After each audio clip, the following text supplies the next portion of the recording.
स्वागत है दोस्तों आप सभी का अपने YouTube चैनल में। दोस्तों आज का ये वीडियो क्लास 10th के सभी विद्यार्थी के लिए very very most important video होने वाला है। ठीक है दोस्तों, क्योंकि दोस्तों आज की इस वीडियो में जो आपका 22 मार्च को हिंदी का एग्जाम हुआ, ठीक है, जो 22 मार्च को हिंदी का एग्जाम हुआ उसका दोस्तों हम लोग जो आज की इस वीडियो में झारखंड शैक्षिक अनुसंधान एवं परिक्षण परिषद रांची झारखंड के द्वारा दोस्तों जारी किया गया मॉडल प्रश्न पत्र को सोल्व करने वाला मॉडल प्रश्न पत्र दोस्तों आप सभी का ऑब्जेक्टिव रहने वाला। ठीक है, आज की इस वीडियो में दोस्तों हम लोग सेट 2 को सोल्व करने वाले वार्षिक परीक्षा 2022 से। ठीक है, क्लास 10 और विषय की बात करें तो दोस्तों हिंदी ए रहने वाला। ठीक है, समय दोस्तों 1.5 घंटा दिया जाएगा और पूर्णांक की बात करें तो 40 नंबर का रहने वाला। ठीक है, और दोस्तों ये आपका मॉडल पेपर से 100% बोर्ड एग्जाम प्रश्न डायरेक्ट देखने को मिलने वाला। ठीक है, तो वीडियो को दोस्तों अंत तक देखिएगा और इस वीडियो के बाद हम 22 मार्च को दोस्तों क्वेश्चन पेपर जल्द से प्रोवाइड कराया जाएगा। चलिए दोस्तों हम लोग वीडियो का स्टार्ट करते हैं। वीडियो पर अंत तक बने रहेगा और यहाँ से जो 100% बोर्ड एग्जाम में डायरेक्ट प्रश्न देखने को मिलने वाला। ठीक है, सबसे पहले खंड का है, ठीक है, अपठित बोध है। चलिए हम लोग पढ़ते हैं। ठीक है, यहाँ पर आपको सबसे पहले गद्यांश पढ़ना है। ठीक है, तो गद्यांश में लिखा है तो हम लोग पढ़ते हैं और वीडियो पर अंत तक बने रहेगा।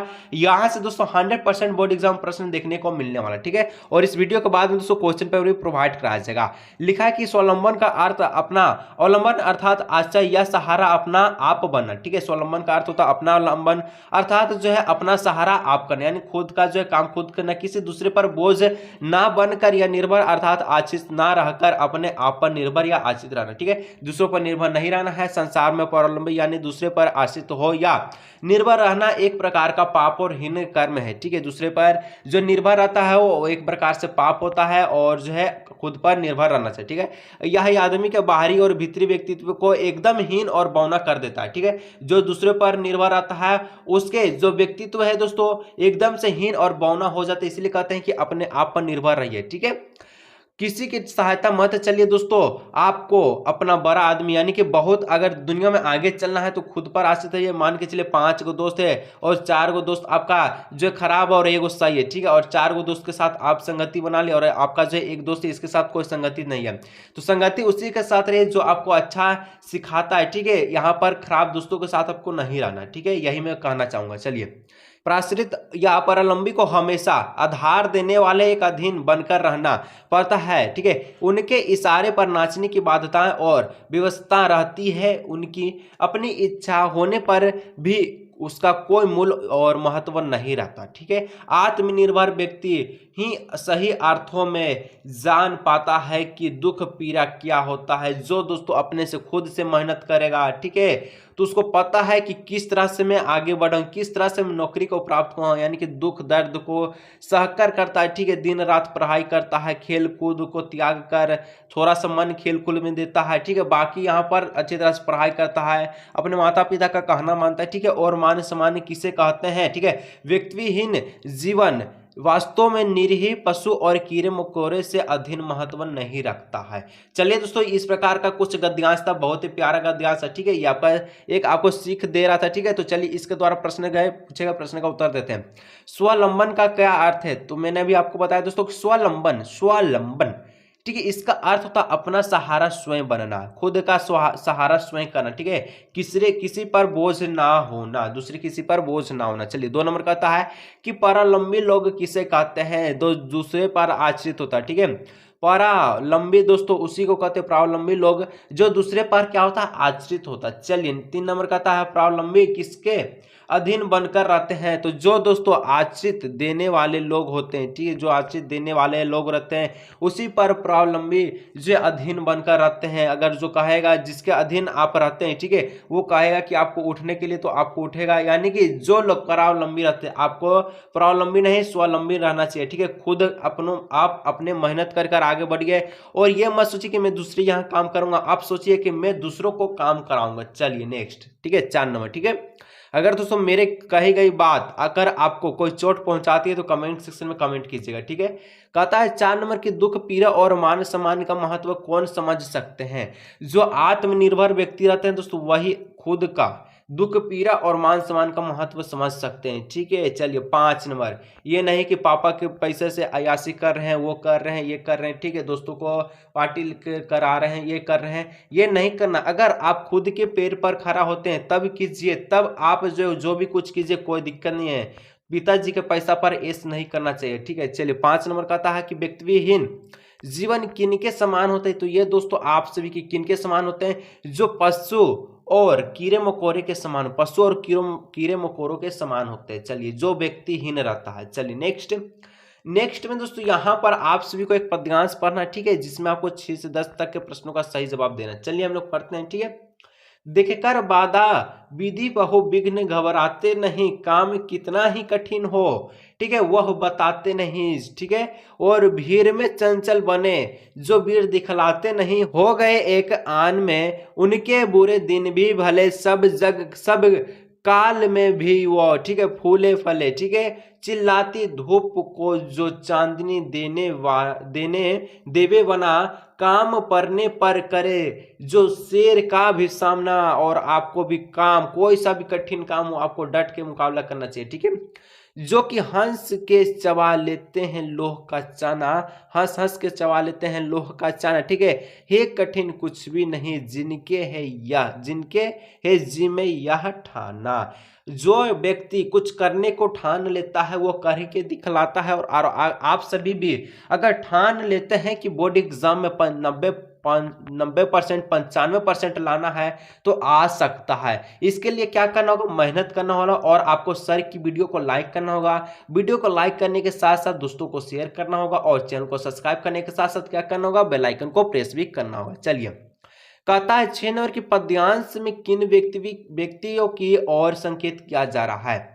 तो ये दोस्तों किया जाए जो बाधाओं से घबराते नहीं और डटकर सामना करते हैं, ठीक है, यानी कि ए ऑप्शन राइट आंसर। चलिए 7 नंबर कहता है कि दुख आने पर कौन घबराते हैं। दुख आता है तो कौन घबराता है, जो मेहनती लोग नहीं रहते, ठीक है, जो मेहनती लोग नहीं रहते हैं। अभी भी बोर्ड एग्जाम नजदीक आ रहा है तो कुछ लोग घबरा गए होंगे, टेंशन में आ गए कि किस प्रकार से बोर्ड एग्जाम देंगे।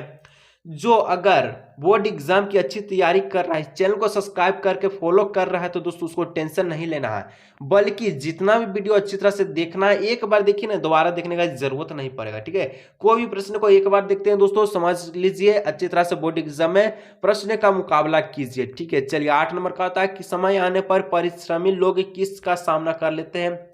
जो परिश्रमी लोग रहते हैं, मेहनती लोग रहते हैं, वो शेर का भी सामना कर लेते हैं समय आने पर, ठीक है। 9 नंबर का आता है कि लोहे के चने चबाना, मुहावरे का अर्थ है, कहने का मतलब है खूब मेहनत कर रहा है, खूब मेहनत कर रहा है, कहने का मतलब है जो लोहा चबा रहा है, ठीक है। लोहे के चना समझिए कि पूरा लोहा का होगा, चना चबाने का मुहावरा अर्थ होता है कठिन परिश्रम करना। जो व्यक्ति कठिन परिश्रम करता है जीवन में दोस्तों, और आने वाले भविष्य में वो जो है बहुत आगे बढ़ जाता है और किसी भी चीज का सामना कर सकता है। चलिए 10 नंबर का आता है कि वीर शब्द का विलोम है। वीर शब्द का क्या विलोम होता है, तो वीर मतलब साहसियो होता है, हिम्मत होता है और बहादुर होता है। और जो विलोम शब्द बोला है सीधे नीचे इसका आइए ना, विलोम के नीचे कहिएगा सर कायर है, कायर राइट आंसर। चलिए नेक्स्ट, आप सभी वीर हैं। चलिए नेक्स्ट खंड का आ गया व्याकरण। व्याकरण दोस्तों बहुत मोस्ट इंपोर्टेंट रहता है, ठीक है। इससे अगर कोई भी संबंधित प्रश्न आपके मन में है, कमेंट सेक्शन में एक बार कमेंट कीजिए, दोबारा आपको जो कमेंट करने का जरूरत भी नहीं होगा, तुरंत सॉल्यूशन दोस्तों आपको मिलेगा। चलिए 11 नंबर का आता है, इनमें से किस वाक्य में सकर्मक की क्रिया नहीं है। सकर्मक क्रिया जिसमें आपका कर्म नहीं है, ठीक है, जिसमें कर्म ना हो सकर्मक क्रिया नहीं कहलाता है, जिसमें कर्म हो कहलाता है आप सभी का अकर्मक, ठीक है। तो यहां पर देखिए दोस्तों कि जो कर्म, जहां पर कर्म की बात ना हो, देखिए देर, यहां पर सोहन देर तक सोता है, और सोना दोस्तों ये कोई भी कर्म की बात नहीं है, ठीक है। सो रहा है, कुछ काम कर रहा है, कहीं ऐसा नहीं कर रहा है, तो कहिए कि ए ऑप्शन राइट आंसर। चलिए सर कहें कि सोना कोई काम नहीं है। चलिए 12 नंबर का आता है कि इस वाक्य में अकर्मक की क्रिया प्रयुक्त हो रही है। अब कहिएगा सर देखिए पहला ही ऑप्शन फिर से आ गया कि बच्चे सो रही है, यानी कि अकर्मक जिसमें कर्म ना हो, अकर्मक। और एक सभी आप सभी से एक प्रश्न है, नहीं कीजिएगा दोस्तों, मुझे बहुत बुरा लगेगा, ठीक है। मैं बहुत बार वीडियो में कह चुका हूं, जिस वाक्य में कर्ता, ध्यान सुनिए, कर्ता क्रिया और कर्म तीनों उपस्थित हो, ठीक है, वह कौन सा वाक्य होता है, वह कौन सा क्रिया होता है, ठीक है। जिस वाक्य में कर्ता कर्म क्रिया तीनों उपस्थित हो दोस्तों, एक बार कमेंट में आंसर कर दीजिए कि वह कौन सा क्रिया होगा। चलिए इतना तक दोस्तों मैं पढ़ाया हूं, तो इसका आंसर कमेंट में सभी का आना चाहिए। चलिए आपका जो पहला ऑप्शन इसका राइट आंसर है। नेक्स्ट हम लोग देखते हैं 13 नंबर, ठीक है। कहता है कि इनमें से कौन आम का आने का आर्थिक शब्द नहीं है। आम माने दोस्तों मामूली, मामूली भी होता है। आम माने दोस्तों आम का एक फल भी होता है जो आप खाते हैं बहुत ही अच्छी तरह से। आम का मतलब दोस्तों साधारण लोग भी होते हैं, ठीक है, जैसे मैं आप, ठीक है। अब आम का जो अनेकार्थिक शब्द कभी इमली होगा, कहिएगा सर आम का आम होगा, ठीक है, मामूली लोग होगा, साधारण लोग होगा, लेकिन इमली कहाँ से होगा सर, तो बोलिएगा डी ऑप्शन राइट आंसर। चलिए कहिएगा सर कि खीरा है, खीरा को कहिएगा क्या, आप गोभी कहते हैं, ठीक है, गोभी बंदा गोभी कह सकते हैं, नहीं कह सकते हैं, ठीक है। तो इस प्रकार से दोस्तों अनेकार्थिक शब्द होते हैं। चलिए नेक्स्ट 14 नंबर कहता है यथाशक्ति। यथाशक्ति कौन सा समास है। मैं 100% ये वाला जो प्रश्न दोस्तों कई बार वीडियो में करा चुका हूं। यथाशक्ति जब भी बात आई अव्ययभाव समास, क्या कहिएगा सर ने बोले थे अव्ययभाव समास। चलिए 15 नंबर कहता है, ठीक है, कि जिस समास में उत्तर पद प्रधान हो और जो सबसे पहले, ठीक है, पद के साथ लगी हुई विभक्ति का लोप हो जाता है वह कौन सा समास कहलाता है। जिस पे लोप हो जाता है तत्व पुरुष समास कहलाता है। A option right answer. चलिए 16 नंबर कहता है प्रधानाध्यापक। प्रधान है जो अध्यापक, किस समास का उदाहरण है। जब भी इस टाइप का प्रश्न है, विद्यालय, विद्या है जो आलय, ठीक है। तो इस टाइप का प्रश्न में कहिएगा सर कर्मधारय समास कहते, कर्मधारय समास, कर्मधारय समास रटना नहीं है, समझना। चलिए नेक्स्ट 17 नंबर दोस्तों, और यहां तक भी अभी तक कोई भी व्यक्ति, मतलब कि कोई भी विद्यार्थी दोस्तों, कोई भी स्टूडेंट वीडियो को लाइक नहीं किए, कर लीजिएगा दोस्तों, बहुत ज्यादा मेहनत लगता है दोस्तों।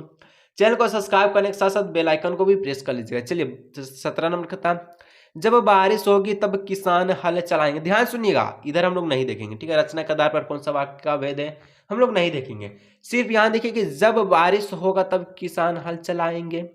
दो को सेंटेंस नहीं देख रहे हैं, जब बारिश होगा तब किसान हल चलाएंगे, तब किसान हल चलाएंगे। कहने का मतलब जो आपका सेंटेंस दिया गया ये कौन सी वाक्य है, तो कहिएगा सर कि मिश्र वाक्य, दो शब्द तो जोड़ दिया, ठीक है। चलिए नेक्स्ट हम लोग बढ़ते हैं 18 नंबर कहता है कि जो अव्यय दो पदों, दो अपवाक्य, दो वाक्यों को परस्पर जोड़ने का काम करते हैं वह होता है। जब भी जोड़ने के काम आए और पूछेगा कौन सा अव्यय होगा, कहिएगा सर समुच्चय बोधक होगा, गोटा। आधा आधा जोड़ दिया, आधा और आधा जोड़ दिया, दोनों को जोड़ेगा तो बड़का गोटा, ठीक है। चलिए नेक्स्ट बनते हैं यहाँ पर 19 नंबर की ओर। कहता है कि कर्तृवाची के वाक्यों में कर्ता के कार्य की क्या होती है। कर्ता की कार्य की प्रधानता होती है, कई बार करा दिए हैं। चलिए number A option right answer. कहता 20 नंबर की लड़कियां सो रही है, यह वाक्य का कौन सा भेद है। लड़कियां सो रही है यह वाक्य का कौन सा भेद है, कहिएगा सर ये वाला कर्तृवाच्य होगा। लड़कियां सो रही है वाक्य का कर्तृवाच्य है। वाच्य कितने प्रकार के होते हैं, कहिएगा सर 3 प्रकार के होते हैं, कर्तृवाच्य, कर्मवाच्य और भाववाच्य, ठीक है। खंड खा में ग में हम लोग दोस्तों इंटर कर चुके हैं, जो कि आपकी किताब से रहने वाला है। चलिए सबसे पहले पद्यांश दिया गया है, चलिए दोस्तों हम लोग इस पद्यांश को पढ़ लेते हैं और पढ़ते समय तक सभी का आंसर कहाँ आना चाहिए, कमेंट में आना चाहिए कि कौन से चैप्टर से लिया गया है। फसल क्या है, और तो कुछ नहीं, वह नदियों के पानी का जादू है, वह हाथों के स्पर्श की महिमा है, भोली काली संदली मिट्टी का गुणधर्म है, रूपांतर है सूरज की किरणों का, सिमटा हुआ संकोच है हवा की धड़कन का। और कहिएगा सर जहां जहां बात है ये है फसल की कविता, यानी कि प्रस्तुत पंक्तियों किस कविता से ली गई है, कहिएगा सर फसल से लिया गया, फसल फसल फसल फसल फसल से लिया गया। चलिए नेक्स्ट, फसल किसका जादू है जी, फसल किसका जादू है, तो कहिएगा सर फसल जो है नदियों का पानी का जादू है, नदियों के पानी का, ठीक है।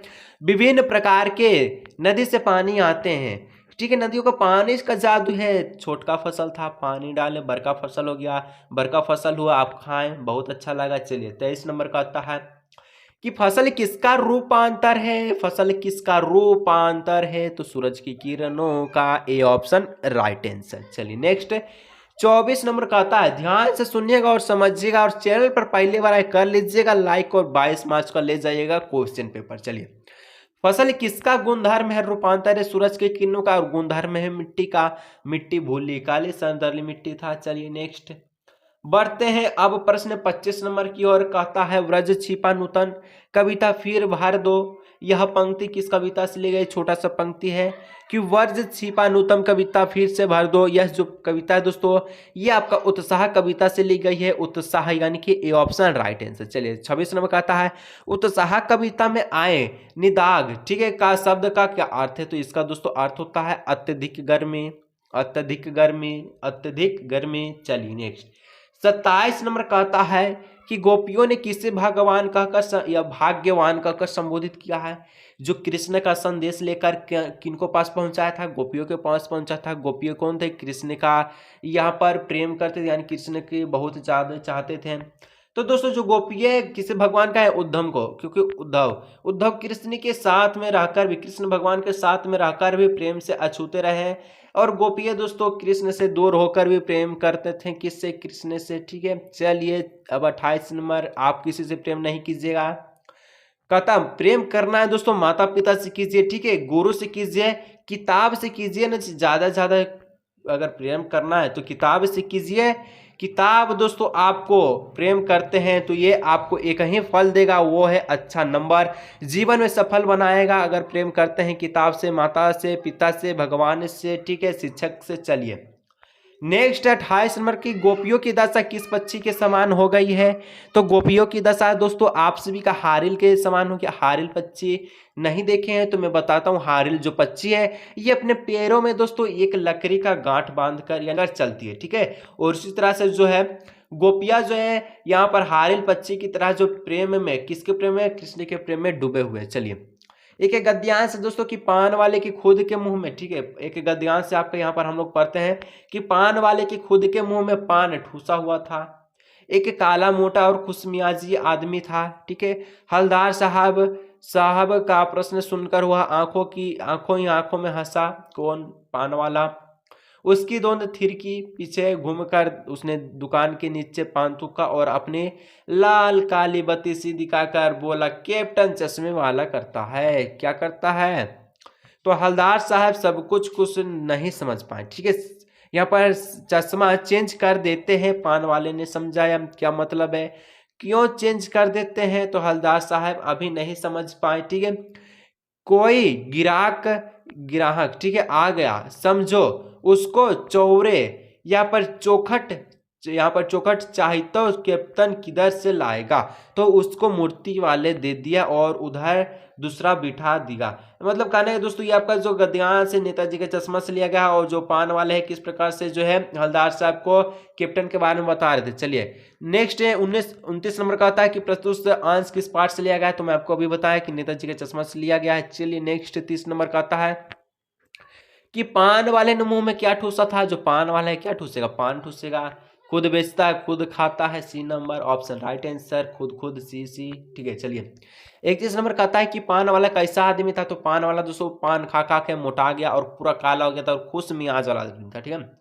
पान चिबा कर 32 दिखा रहा है ही और पूरा हंस रहा है और अपना तोंद निकाल रहा है। चलिए नेक्स्ट 32 नंबर, ठीक है, कि नेताजी की मूर्ति पर चश्मा कौन बदलता था? जो नेताजी का जो मूर्ति था दोस्तों उसमें चश्मे नहीं लगा था और चश्मा बदलने वाला का नाम कैप्टन था, ए ऑप्शन राइट आंसर। चलिए नेक्स्ट 33 नंबर, ठीक है, कि बाल गोविंद भगत किसको साहब कहते थे? बाल गोविंद भगत कबीर दास को साहब कहते थे, ठीक है, यानी कि बी ऑप्शन राइट आंसर।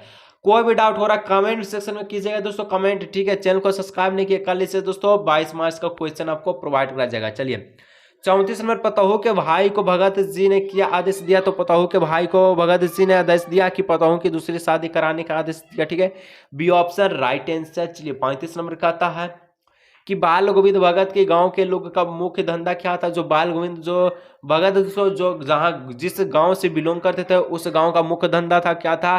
खेती बाड़ी था, खेती बाड़ी हल जोत के खेत करते थे। चलिए 36 नंबर का आता है, बाल गोविंद भगत के कितने बच्चे थे? दोस्तों कितने के बच्चे की बातें नहीं है, उनका जो बच्चा था सिर्फ और सिर्फ एक था, और कौन था? इकलौता जो है बेटा ही था, ठीक है, बेटी नहीं होगा, इकलौता बेटा, बी ऑप्शन राइट आंसर। चलिए नेक्स्ट है यहाँ पर गद्यांश, ठीक है, इसको हम लोग पढ़ते हैं। वह थाली में दाही भात शांति और अलग अलग तोता मैना कबूतर हंस मोर आदि के बनावटी नाम से कौर बनाकर हमें खिलाती। और ये कहाँ से लिया गया गद्यांश का? जल्दी से कमेंट में कीजिए, ठीक है, जल्दी से कीजिए जी, क्या हो रहा है जल्दी से कीजिए। क्या आपकी पढ़ाई में जो कमजोरी हो रही है? नहीं तो करिए जल्दी से कमेंट, ठीक है, जल्दी खा लो नहीं तो उड़ जाएंगे। पर हम उन्हें इतनी जल्दी उड़ा जाते थे कि उन्हें उड़ने का मौका ही नहीं मिलता था, ठीक है। जब हम सब बनावटी चिड़ियों का चाट कर जाते थे तब बाबूजी कहते थे कि अच्छा अब तुम राजा हो जाओ, खेलो जाओ, ठीक है। बस हम उठकर उछलने कूदने लगते, फिर रस्सी में धाव हुआ, ठीक है, काठ का घोड़ा लेकर यहाँ पर जो है बाहर गली में यहाँ पर निकलते जाते, ठीक है। चलिए यहाँ पर आपको बताना है, नहीं बताएं क्या हुआ दोस्तों। क्या इस छोटा सा गद्यांश को नहीं समझे तो ये दोस्तों माता का आंचल से लिया गया, ठीक है, जिसके लेखक का नाम है शिव पूजम सहाय। शिव पूजम सहाय के दो बचपन के नाम थे, एक आपका तारकेश्वर नाथ, एक आपका भोलेनाथ। अब कहिएगा सर आप अपने बकते हैं, ये सब बकते हैं, दो गो नाम था वो गो नाम था, और मान के चलिए जो बक रहे यही वाला आगे आपका परीक्षा में की करिएगा, तो कहिएगा सर अब बक दिए, बहुत अच्छा लगा और मैं कर लूंगा, एग्जाम में आएगा। तो चलिए नेक्स्ट 37 में, ठीक है। माता लेखकों को क्या सानकर खिलाती थी, तो दही भात दोस्तों। कि आपके माँ भी इस तरह से दही भात को सानकर खिलाई है, कमेंट कीजिएगा दोस्तों जो भी अपने माँ के हाथ से खाएं, ठीक है। 38 नंबर दोस्तों कि खाना खाने के बाद पिताजी लेखक से क्या कहते थे। एक बात कहे दोस्तों तो दही भात मैं भी खाया, ठीक है, दही भात, और मेरे मम्मी ने भी दही भात जो है मुझे सानकर खिलाई, ठीक है। खाना खाने के बाद दोस्तों पिताजी लेखक से क्या कहते थे, तो लेखक से कहते थे अब तुम अब तुम राजा हो जाओ, जाओ खेलो, ठीक है। C option right answer.